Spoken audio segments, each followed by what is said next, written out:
سلامونه او نیکې هیلې یارانو دوستانو ملګرو د فیسبوک انډیوالانو ستوري خان یم هیله ده روغ او جوړ به یې ډیرو ملګرو پیغامونه رالیږلي دي په کومنټونو کې پوښتنه کړې ده چې بیټ کوین څه شی دی او څنګه کولی شو له دې نه ګټه پورته کړو. نو ښه مې وبلله چې ټولو ته په ګډه باندې په یو ځای د لایو ویډیو له لارې د بیټ کوین په اړه باندې معلومات ورکړم. دوستانو بیټ کوین یو کریپټو کرنسی ده چې په عامه اصطلاح کې ورته ډیجیټل پیسې هم ویلی کیږي، خو د دې رسمي نوم چې دی هغه کریپټو کرنسی ده ځکه چې دا د کریپټوګرافي له لارې یا له فورمول له مخې چې دی دا تولیدیږي. بیټ کوین په 2009 کال کې د ساتوشي ناکاموتو په نوم باندې یو کس لاړخه معرفي شوله چې ویل کېږي ساتوشي ناکاموتو یو جاپان الاصل امریکایی و. د رسنیو له لارې د بیټ کوین او د دې ترڅنګ د بلاک چین ټیکنالوژۍ کانسپټ چې کوم و هغه معرفي کړلو نړۍ ته خلکو ته. ولې ساتوشي ناکاموتو په خپله تر اوسه پورې چا لیدلی نه دی. د ده په اړه باندې ویلی کېږي چې دا امکان لري یو کس واوسي، امکان لري د څو کسانو یوه ډله واوسي، خو تر اوسه هم دا مستعار پاتې دی او چا لیدلی نه دی چې ساتوشي ناکاموتو څوک دی. بیټ کوین 21 میلیونه کپاسیټي لري یا شمیر مقدار لري، یعنی ټول ټال بیټ کوینونه چې دی هغه یا د دې ټیکنالوژي چې کوم توان دی ظرفیت دی هغه تر 21 میلیونه بیټ کوینه تولیدولو پورې دی، چې خواوشا 18 میلیونه بیټ کوین چې دی هغه تولید شوي دي او په مارکیټ کې عرضه شوي دي، خلک یې لري، تقسیم دي په خلکو کې، او 3 میلیونه بیټ کوین لا هم شته دی داسې چې هغه باید تولید شي، جوړ شي، چې په دې برخه کې هم په نړیواله کچه باندې مختلفو ځایونو کې خلک ماینینګز پول لري چې هلته خپله بیټ کوینونه تولیدوي د ټیکنالوژۍ په مرسته. البته شرکتونه شته دی، افراد شته دی چې په دغه برخه کې مصروف دي. په 2009 کې کله چې بیټ کوین معرفي شولو نو د دې ارزښت چې و هغه په سنټونو باندې و. په 2011-12 کې یو څه ښه شو، بیا د 12 کال نه را په دې خوا بیا د دې ارزښت په ټیټېدو شو، خو د وخت سره د دې ارزښت ټیټېږي او جګېږي، دې کې شک نشته دی. په 2013 کال کې دا $10,000 ته وختلو، د هغې نه وروسته بیا دا راکوز شو، تقریبا $3,500 پورې راټیټ شولو، او نن ورځ یو دانه بیټ کوین تقریبا $20,000 قیمت لري، امریکایي ډالره. نو کریپټو کرنسی چې دا په اصل کې هغه کرنسیانې دي چې یو کوډ لري، او دا کوډ چې دی له 15 نه واخله تر 3,500 پورې په خواوشا کې حروف یا اعداد چې دی په دې باندې مشتمل وي، او دا د بلاک چین ټیکنالوژۍ په وساطت باندې هم تولیدیږي او هم کنټرولیږي او هم یو بل ته لیږلی کیږي. یعنی د دې دپاره یو خاص ټیکنالوژي د بلاک چین چې هغې کې یو پبلیک لیجر وي، یعنی هغه ټول خلک چې بیټ کوین لري د دوی په منځ کې یو نیټورک وي، د دوی په منځ کې د حساب کتاب یو لیجر وي، او کله چې تاسو بیټ کوین چاته لیږئ یا تاسو ته څوک رالیږي په دغه لیجر کې دغه راکړه ورکړه یا ټرانزیکشن چې دی هغه ثبت کیږي. ولې کله چې تاسو دغه کوډ چاته ولیږئ نو ظاهره خبره ده چې هغه مالک شي د دې کوډ، او تاسو سره دا کوډ پاتې نشي، او په دې سیستم کې دا خبره ثبت شي چې دغه کوډ تر پرونه پورې د احمد پرون محمود ته ولیږلو، او اوس د دې کوډ مالک چې دی محمود دی. نو په لحاظه دې کې ډوپلیکیشن چې دی هغه ممکن نه دی، یا د خپله ځان نه کوډ تولیدول په هغې کې ممکن نه دي. دا چې بلاک چین ټیکنالوژي بیا څه شی ده، دا بیا ځان ته یو جلا بحث دی چې په هغې به بیا په بله ویډیو کې خبرې وکړو. نن زموږ موضوع بیټ کوین ده. نو بیټ کوین چې دی دا لکه څنګه مې چې ویلې یو کوډ دی، دغه کوډ تاسو لرئ یا تولیدوئ، او د راکړې ورکړې په وخت کې دغه کوډ چې دی دا ټرانزیکټ کوئ. بیټ کوین څو ډوله مونږ کولی شو استفاده کو یا ګټه ترې پورته کو. یو ډول یې دا دی چې مونږ یې ماین کو، په خپله باندې تولید کو. دویمه طریقه یې دا ده د کارونې چې واخلو په پیسو باندې د نړیوالو ایکسچینجونو نه، یا هغه څوک چې بیټ کوین لري د هغوی څخه په پیسو واخلو. د دې د کارولو دریمه طریقه دا ده چې مونږ په دې باندې ټریډینګ وکړو، یعنی صرافي پې وکړو په مختلفو پلیټفارمونو کې البته چې دغه سرویسز یا خدمات چې دي دا خلکو ته وړاندې کوي. خو په نړۍ کې ډېر شرکتونه داسې دي چې هغه په بیټ کوین کې مصروفه دي یا کار کوي. لکه پرون مې چې د نیټورک مارکیټینګ په اړه باندې وویلې، البته په بیټ کوین کې هم دا خبرې شته دی چې ځینې شرکتونه د دغه کار فرصت یا د دغه نوم نه په استفادې سره چلونه کوي، له خلکو پیسې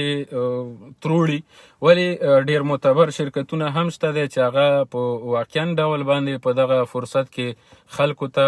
د کار او د ګټې زمینه مساعدوي. نو هغه ملګري چې غواړي بیټ کوین وکاروي یا یې واخلي یا پې پانګونه وکړي، دغه درې لارې دي چې یا به یې خپله ماین کوئ، هغه سیستم، هغه ټکنالوژي، هغه اوزار چې دې ته پکار دي هغه به اخلی او د هغې د لارې به ځان ته له دغه پاتې 3 میلیونه خواوشا بیټ کوینونه به ځان ته نوي بیټ کوینونه تولیدوئ. او دویمه طریقه دا ده چې تاسو بیټ کوین واخلی په نغدو پیسو باندې د بانک د لارې، د کار د لارې، او دا په خپل والیټ کې یا بټوه کې آنلاین د ځانه سره وساتئ. او دغسې لکه نن ورځ چې کله د دې ارزښت د پام وړ شي، تاسو ته پکې ګټه ښکاره شي، تاسو هغه بیرته وپلورئ او د هغې د لارې چې دی پیسې وګټئ. او دریمه طریقه یې دا ده چې تاسو پې آنلاین صرافي وکئ، فورکس پې وکئ، ټریډینګ پې وکئ، یعنې واخلئ او خرڅ یې کئ. یوازې بیټ کوین نه بلکې په مارکیټ کې په خواوشا 3,500 یا د دې نه به زیاتې وي کریپټو کرنسیانې شتون لري چې هغې کې معتبرې چې دي هغه لکه بیټ کوین دی، ایتیریم دی، ریپل دی، لایټ کوین دی، بیټ کوین کیش دی، مختلفې کرنسیانې دي. تاسو د دې ټولو نه کولی شئ ګټه پورته کوئ. نو که څوک غواړي چې بیټ کوین واخلي یا پکې پانګونه وکړي، نو زما د خپلې شخصي تجربې له مخې معتبر چینلونه چې دي د دې د ترلاسه کولو لپاره هغه بینانس دی، کوین بیس دی یا بلاک چین دی. دغه نومونو باندې تاسو کولی شئ اپلیکیشن یې پیدا کړئ په اپ سټور کې یا پلی سټور کې. ویبسایټونه لري binance.com یا coinbase.com یا blockchain.com. دغه اپلیکیشن تاسو کولی شئ ډاونلوډ کړئ، په هغې کې ځان ته یو اکاونټ جوړ کړئ. اکاونټ یې ډېر ساده جوړیږي لکه د فیسبوک غوندې. ولې یوه خبره په دې کې شته دی چې دغه اکاونټونه چې دی دا ویریفیکیشن غواړي، تصدیق غواړي، او تصدیق له 3 لارو کېدلی شي. یا دا چې تاسو د کمپیوټري تذکرې له مخې د خپل اکاونټ تصدیق وکړئ، یا د ډیجیټل یا کمپیوټري ډرایوینګ لایسنس د لارې تاسو د دې ویریفیکیشن وکړئ، یا هم د پاسپورټ د لارې د دې ویریفیکیشن وکړئ. یعنې دغه اسناد تاسو نه غواړي او وروسته د هغې نه چې دغه اسناد تاسو دوی ته ورولېږئ، دوی وګوري، تصدیق یې کړي، د هغې نه بعد ستاسو اکاونټ چې دی هغه د دې وړ کېږي، د دې قابل کېږي چې تاسو پکې راکړه ورکړه وکئ یا اخیستل او پلورل وکئ د بیټ کوین او د هغه نورو ډیجیټل کرنسیانو چې دغه پلیټفارمونه یې تاسو ته وړاندې کوي، پیشکش یې درته کوي. نو دغه 3 معتبر سایټونه دي یا اپلیکیشن دي چې تاسو یې کارولی شئ. داسې په زرګونه نور کمپنیانې او اپلیکیشن هم شته دی په آنلاین نړۍ کې. خو نه زه د ټولو په اړه معلومات لرم او نه دا اړینه ده چې ټول دې د اعتبار وړ وي یا ټول دې یو شی وي. نو لحاظه هماغه سپارښتنه بیا هم کومه چې کله هم د آنلاین فرصتونو نه غواړئ ګټه پورته کوئ، نو هڅه وکئ چې دقیقه او ژوره پلټنه وکئ، ریسرچ وکئ، ځان مطمئنه کئ چې د کوم پلیټفارم نه ګټه واخلئ، او یا د هغه چا سره مشوره وکئ چې هغه په دې برخه کې تجربه لري، کار یې کړی وي یا کار کوي او هغوی په دې کې ښکیل وي. نو ځینې ملګري بیا دا پوښتنه کوي چې موږ په دې کې څومره پانګونه کولی شو. نو دوستانو د پانګونې حد په دې کې ټیټ یا جیګ نشته دی. یعنې یو څوک کولی شي حتی د $100 په اندازه باندې بیټ کوین واخلي چې هغه 0.00 څو بیټ کوینه کېږي، یعنې ډېر کم، ځکه چې یو بیټ کوین $20,000 وي نو تاسو خپله فکر وکړئ چې که یو بیټ کوین مونږ 100% یا 100 حساب کو او هغه 28,000 وي نو د $100 څو فیصده کیږي دغومره بیټ کوین هم تاسو کولی شئ واخلئ د زرو هم کولی شئ د 10,000 د 100,000 د 1,000,000 هر څومره چې تاسو په دې کې پانګونه وکئ کولی شئ چې ویې کوئ. خو د یو ټکي ته مو پام وي چې مخکې مې څنګه وویلې چې یو اخیستل وي او د ځان سره ساتل وي د یو جنس یا د یو شي، او دویم په هغې باندې کار کول وي. کار کول معنا دا چې اوس دې واغستو ساعت بعد دې خرڅ کو 2 ساعته بعد دې بیا واغستو لکه د صرافۍ په شکل باندې، دا یو بله طریقه ده. دې ته ډېر پام وکئ چې داسې نه وي چې تاسو د بیټ کوین د اخیستلو په ځای د دې د ټریډینګ په پلیټ فارم کې پانګونه وکئ، سرمایه ګذاري وکئ، ځکه چې هغه عین لکه د فورکس په شکل باندې دی چې که چیرې نرخ پورته ځي تاسو ګټه کوئ سمدستي، او که نرخ لاندې راغللو هغه پانګونه چې تاسو کړې دغه امکان لري صفر شي.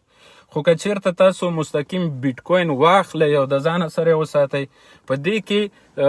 بیا تاسو د دغه ورځني دغه تاوان نه یا د دغه لاندې باندې کېدو نه خوندي کیږئ. خو بیا هم اغیز په دې باندې لري چې که بیټ کوین قیمت راټیټیږي نو ستاسو د بیټ کوین چې کوم مقدار لري، کومه فیصدي لري، طبعا د هغې قیمت هم راټیټیږي.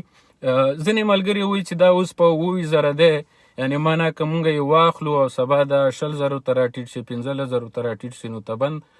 ما تاوان وکړو.